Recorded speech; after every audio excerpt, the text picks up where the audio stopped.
ओम नमो भगवते वासुदेवाय नमः। आप सभी का मेरे YouTube चैनल भक्ति सागर में पुनः स्वागत है। आज के अपने इस वीडियो में हम कार्तिक मास के 27वें अध्याय का महात्म्य स्मरण करेंगे, साथ ही और तुलसी माता की महिमा का गुणगान करते हुए तुलसी चालीसा और तुलसी माता की आरती भी करेंगे। आप सभी को तुलसी विवाह की हार्दिक शुभकामनाएं। कृष्ण नाम का आसरा, कृष्ण नाम का ध्यान। 27वां अध्याय अब लिखने लगा महान। पार्षदों ने कहा, एक दिन की बात है, विष्णुदास ने नित्य कर्म करने के पश्चात भोजन तैयार किया, किंतु कोई छिपकर उसे चुरा ले गया।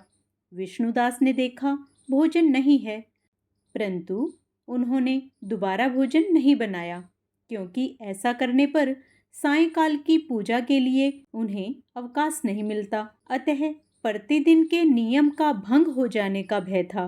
दूसरे दिन पुनः उसी समय पर भोजन बनाकर वे ज्यों ही भगवान विष्णु को भोग अर्पण करने के लिए गए, त्यों ही फिर किसी ने सारा भोजन हड़प लिया। इस प्रकार 7 दिनों तक लगातार कोई उनका भोजन चुरा कर ले जाता रहा। इससे विष्णुदास को बड़ा विस्मय हुआ। वे मन ही मन इस प्रकार विचार करने लगे, ओहो, कौन प्रतिदिन आकर मेरी रसोई चुरा ले जाता है? यदि दोबारा रसोई बनाकर भोजन करता हूँ तो सायंकाल की पूजा छूट जाती है। यदि रसोई बनाकर तुरंत ही भोजन कर लेना उचित हो तो मुझसे यह न होगा, क्योंकि भगवान विष्णु को सब कुछ अर्पण किए बिना कोई भी वैष्णव भोजन नहीं करता। आज उपवास करते मुझे 7 दिन हो गए। इस प्रकार मैं व्रत में कब तक स्थिर रह सकता हूँ? फिर विष्णुदास ने विचार किया कि आज मैं रसोई की भली भांति रक्षा करूँगा। ऐसा निश्चय करके भोजन बनाने के पश्चात वे वहीं कहीं छिप कर खड़े हो गए। इतने में ही उन्हें एक चांडाल दिखाई दिया, जो रसोई का अन्न हरकर जाने के लिए तैयार खड़ा था। भूख के मारे उसका सारा शरीर दुर्बल हो गया था। मुख पर दीनता छा रही थी।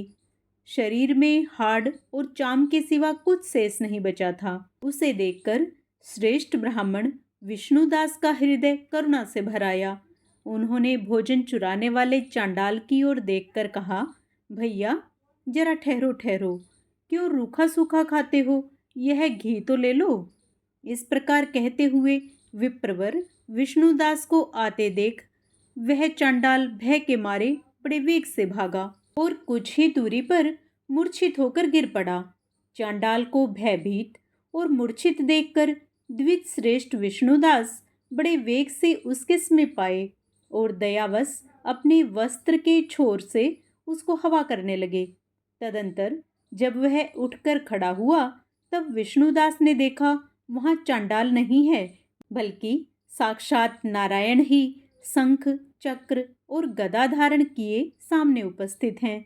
अपने प्रभु को प्रत्यक्ष देखकर वे स्तुति और नमस्कार करने में भी समर्थ न हो सके। तब भगवान ने सात्विक व्रत का पालन करने वाले अपने भक्त विष्णुदास को छाती से लगा लिया और उन्हें अपने जैसा रूप देकर वैकुंठ धाम को ले चले।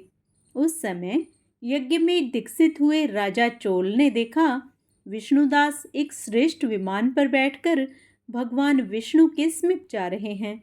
विष्णुदास को वैकुंठ धाम में जाते देख राजा ने शीघ्र ही अपने गुरु महर्षि मुद्गिल को बुलाया और इस प्रकार कहना आरंभ किया, जिसके साथ स्पर्धा करके मैंने इस यज्ञ दान आदि कर्म का अनुष्ठान किया है, वह ब्राह्मण आज भगवान विष्णु का रूप धारण करके मुझसे पहले ही वैकुंठ धाम को जा रहा है। मैंने इस वैष्णव धाम में भली भांति दीक्षित होकर अग्नि में हवन किया और दान आदि के द्वारा ब्राह्मणों का मनोरथ पूर्ण किया, तथापि अभी तक भगवान विष्णु मुझ पर प्रसन्न नहीं हुए हैं और इस विष्णुदास को केवल भक्ति के ही कारण श्री हरि ने प्रत्यक्ष दर्शन दिया है। अतः जान पड़ता है कि भगवान विष्णु केवल दान और यज्ञों से प्रसन्न नहीं होते, उन प्रभु का दर्शन कराने में भक्ति ही प्रधान कारण है। दोनों पार्षदों ने कहा। इस प्रकार कहकर राजा ने अपने भांजे को राज्य सिंहासन पर बैठा दिया। वे बचपन से ही यज्ञ की दीक्षा लेकर उसी में संलग्न रहते थे, इसलिए उन्हें कोई पुत्र नहीं हुआ था। यही कारण है कि उस देश में अब तक भांजे ही राज्य के उत्तराधिकारी होते हैं। भांजे को राज्य देकर राजा यज्ञशाला में गए और यज्ञ कुंड के सामने खड़े होकर भगवान विष्णु को संबोधित करते हुए 3 बार उच्च स्वर से इस प्रकार बोले। भगवान विष्णु, आप मुझे मन, वाणी, शरीर और क्रिया द्वारा होने वाली अविचल भक्ति प्रदान कीजिए। इस प्रकार कहकर वे सबके देखते देखते अग्निकुंड में कूद पड़े। बस उसी क्षण भक्त वत्सल भगवान विष्णु अग्निकुंड में प्रकट हो गए। उन्होंने राजा को छाती से लगाकर एक श्रेष्ठ विमान में बैठाया और उन्हें अपने साथ लेकर वैकुंठ धाम को प्रस्थान किया। नारद जी बोले, हे राजन, जो विष्णुदास थे वे तो पुण्यशील नाम से प्रसिद्ध भगवान के पार्षद हुए और जो राजा चोल थे उनका नाम सुशील हुआ। इन दोनों को अपने ही समान रूप देकर भगवान लक्ष्मीपति ने अपना द्वारपाल बना लिया। इस प्रकार 27वां अध्याय समाप्त हुआ। अब हम तुलसी चालीसा का पाठ करेंगे। श्री तुलसी महारानी करूं विनय सिरनाए, जो मम हो संकट विकट दीजे मात नसाए। नमो नमो तुलसी महारानी, महिमा अमित न जाय बखानी। दियो विष्णु तुमको सन्माना, जग में छायो सुयस महाना। विष्णु प्रिया जय जयति भवानी, तिहु लोक की हो सुख खानी।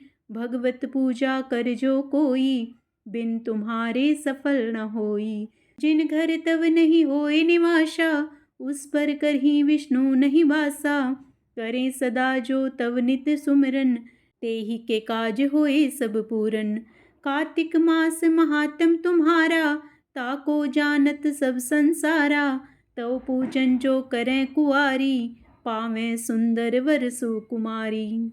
कर जो पूजन नित प्रति नारी, सुख संपत्ति से होए सुखारी। वृद्धा नारी करे जो पूजन, मिले भक्ति होवे पुलकित मन। श्रद्धा से पूजे जो कोई, भवनिधि से तर जावे सोही। कथा भागवत यज्ञ करावे, तुम बिन नहीं सफलता पावे। छायो तब प्रताप जग भारी, ध्यावत तुम्ही सकल चितधारी।